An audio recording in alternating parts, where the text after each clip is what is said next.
The girl in the moss cloak. The forest didn't give things back.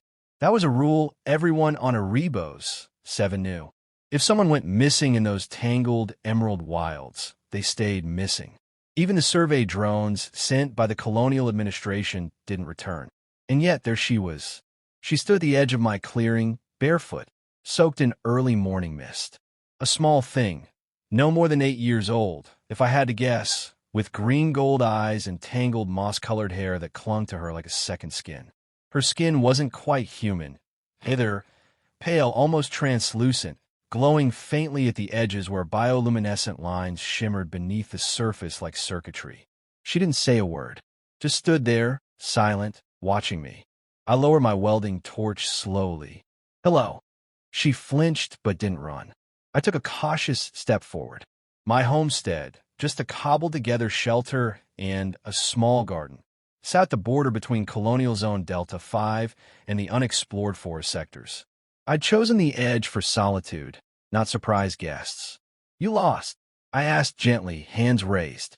She didn't reply, but her eyes darted to my toolbox, to the solar panel above, to the half-repaired drone on my bench, then to the fire pit. Her tiny arms hugged her sides, shivering. Instinct kicked in. Not military protocol, not colony regulation, just human instinct. I took off my outer jacket and offered it to her. Cold. She looked at the coat like it might bite her, but after a long pause, she took it, slid into it like a snail into a borrowed shell. The sleeves hung well past her hands. She wrapped them tighter around herself and took a shaky breath. "I'm not going to hurt you," I said. "You hungry?" That got a reaction, a slow nod. I led her inside, moving slowly, trying not to startle her. The prefab shelter wasn't much, Spartan, a relic from the mining days, but it was warm and dry. I gave her a heating packet and a bowl of nutrient mash. She sniffed it suspiciously, then lapped it up with trembling hands like an animal that hadn't eaten in days. She didn't speak, not a single word, but she watched everything, every tool, every panel, every flicker of my holoscreen, with wide, unblinking eyes. "Where's your family?" I asked, crouching beside her. "Nothing. Do you have a name?" Still nothing. I sighed and leaned back against the table. "Okay, no pressure." She curled up in my jacket, staring at the floor. Her hair shimmered faintly when the light hit it, like it was alive. That night, she refused the cot. She lay on the floor near the door, curled tightly in the jacket like she expected to run at any moment. I didn't force the issue. Over the next 2 days, she softened. Not much, but enough. I started calling her Luma, short for lumen, because of the glow that traced her skin like vines. She didn't react to the name at first, but by the third time, her head tilted slightly when I said it. She still didn't speak, but she mimicked. If I washed dishes, she'd follow and dry them with a rag. If I worked on the broken drone, she sat nearby, watching closely. Her tiny fingers hovered over wires and tools, like she instinctively understood what they were. That was the first clue. The second was the way she avoided anything electronic when it was active, backing away from the hum of the fusion cell, covering her ears when the comms crackled. Not in fear exactly, more like reverence. By the 4th day, she was sleeping on the cot. By the 5th, I stopped calling for help. The colony's rules were clear. Report any unregistered alien contact immediately. But I'd seen what reporting got you. The labs on Erebos didn't ask questions before containment. Whatever species she came from, she didn't deserve to be locked in a sterile room under flickering white lights. And besides, I'd grown used to the quiet weight of her presence. The way she watched the sunrise like it meant something. That morning, she gave me a gift. It was a stone, smooth, violet, etched with spiral markings I didn't recognize. She placed it in my hand and tapped her forehead, then mine. Slowly, deliberately. A gesture. A thank you? I stared at the stone and back at her. "Where are you from, Luma?" She looked toward the forest. Always the forest. And that was the third clue. She wasn't lost. She'd come from it. Whispers of the forest. It began with footprints. Not mine. Not Luma's. Just outside the perimeter of my clearing. Half moons pressed into soft dirt. Too deep, too large. Four-toed, clawed, and spaced like whatever made them was stalking on two legs. The stride was long, purposeful. I crouched, hand drifting to the old sidearm of my belt. Luma was perched near the fire pit, humming softly, a sound that wasn't quite music, but vibrated through the air like it belonged to the wind. She stopped when she saw me staring at the tracks. They weren't there last night, I murmured. She tilted her head, glanced toward the forest, then back at me. Do you know who made them? Her lips pressed tight. Still no words, but her eyes held something close to fear. That afternoon, I sealed the cabin doors, reinforced the shutters. Not because I was scared, I've faced worse in my military years, but because Luma was. And I learned quickly that her instincts were sharp. After dark, the forest sang. That's the only way I can describe it. Not birds, not beasts, something in between. Echoes of sound that moved in unnatural patterns. Almost like voices, too distant to understand, but too rhythmic to be noise. Luma sat cross-legged on the floor, drawing in the dust with her fingertip, spirals and stars, overlapping symbols I didn't recognize. She worked with intense focus, as if weaving a net with her mind. What is that? I asked. She paused, then pointed at the marks. Then at the door. A warning? A barrier? I scanned it with my data pad. Nothing. No radiation, no chemical residue. Just dirt, but I didn't wipe it away. By the third day, I stopped pretending this was normal. I dug through old colonial archives. Buried deep in an off-grid terminal was a section labeled non-classified cultural anomalies. One record matched closely the green flesh spirits of the Innerwood, considered folklore. Sightings dismissed as hallucinations caused by fungal spores and unfiltered air. But the descriptions, they fit. Glowing skin, symbiotic plant traits, fear of machines. A sketch looked like Luma. Crude, but unmistakable. I leaned back from the screen, rubbing my temples. You're one of them, I said aloud. Luma stood at the window, watching the trees sway. A flicker of light shimmered across her hair as though the forest responded to her presence. I brought out the old translator the next morning. A relic from a crash freighter, jury-rigged to analyze sound patterns and cross-match with known language families. Primitive, but better than hand signals. Can you talk into this? I asked. Luma approached cautiously. I set the mic to low gain, and she leaned in. At first, silence. Then a word. Soft, melodic, in a tone that felt like it didn't belong in a human mouth. Shareli. The translator buzzed, stuttered, then spat out a suggestion. Child of root. Your name? She nodded. I tried again. Where is your home? Luma made a motion with her hand, a rising wave. Then she said, Neuroveth. The translator took longer this time. The heart that sleeps. I stared out the window at the forest. You come from inside there. The deep woods. She nodded again, and this time her eyes shimmered with sadness. Later, I heard engines overhead, a scout ship sweeping low across the treetops. Colonial enforcement looking for anomalies. Maybe they'd picked up traces of the translator. Maybe something else. I powered it down immediately. Luma tensed, crouching low. Her skin glowed brighter in panic. They can't see you, I whispered. I won't let them. I hid her in the crawl space below the cabin floor, under an old panel lined with signal scrambling mesh. By the time the ship hovered overhead, all that was left was me and my campfire. I kept my hands busy, fixing a half-broken drone, pretending not to notice. After it passed, she didn't come out right away. When she finally did, her expression had changed. She no longer looked like a frightened child. She looked like someone who'd seen too many storms and knew they were coming again. That night, she placed 5 stones around the bed, each etched with symbols. She pressed her palm to each one and whispered that same word, Shareli, like it was both her name and a shield. The air in the cabin grew warmer, calmer. I sat beside her, and for the first time, she reached for my hand. She placed it gently atop one of the stones and looked up. Safe, she said. Not translated, not repeated, just spoken, clearly. It was the first human word she'd ever used. The mother from the trees. The forest didn't speak, it listened. And that morning, it listened too quietly. I woke before dawn. The air outside was thick still. No bird calls. No rustling branches. Even the wind seemed afraid to move. Luma was already awake. She stood by the window, her hand pressed to the glass. Her eyes were fixed not on the trees, but beyond them, waiting. "Something's coming," I said. She didn't respond, just nodded, slow and solemn. I stepped outside with my rifle slung across my back. Not to use, but to show I wasn't defenseless. It wasn't just me I was protecting now. The sky had turned pale green as the sun rose behind the mist. Dew clung to the leaves like the forest was holding its breath. Then she appeared. No footsteps, no warning. One blink, and the space between two trees was empty. The next it was filled. She was tall, taller than any human woman I'd seen. Her body draped in flowing moss and vines that shimmered with dew. Her skin was the same translucent tone as Luma's, but older, deeper, etched with glowing symbols that shifted faintly as if alive.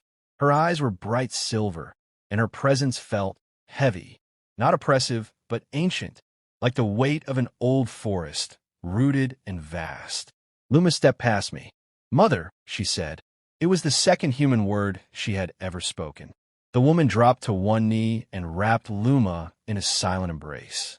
No tears, just the soft sound of wind returning to the trees, like the forest itself had exhaled in relief. I kept my distance. The woman stood and looked at me, not hostile, but assessing, measuring something I couldn't see. "You took my daughter," she said. Her voice was low, melodious, but carried an edge like stone under silk. "I didn't know who she was," I replied. "She was alone, scared. You could have turned her in." "I didn't." She tilted her head. "Why?" I thought for a moment. "Because she needed someone. Because she was just a child. And because we don't throw people away." The silence stretched long. The forest leaned in, listening again. Then she spoke in her native tongue, strange and beautiful, and Luma translated softly beside her. She says your choice saved more than you know. The woman stepped closer and extended a hand. Her fingers were long, bark-textured near the tips, but warm when they touched my shoulder. "I am Silharin," she said, "elder of the Neuroveth, keeper of the line." I gave a cautious nod. "Aaron Hale, mechanic, used to be recon back on Earth."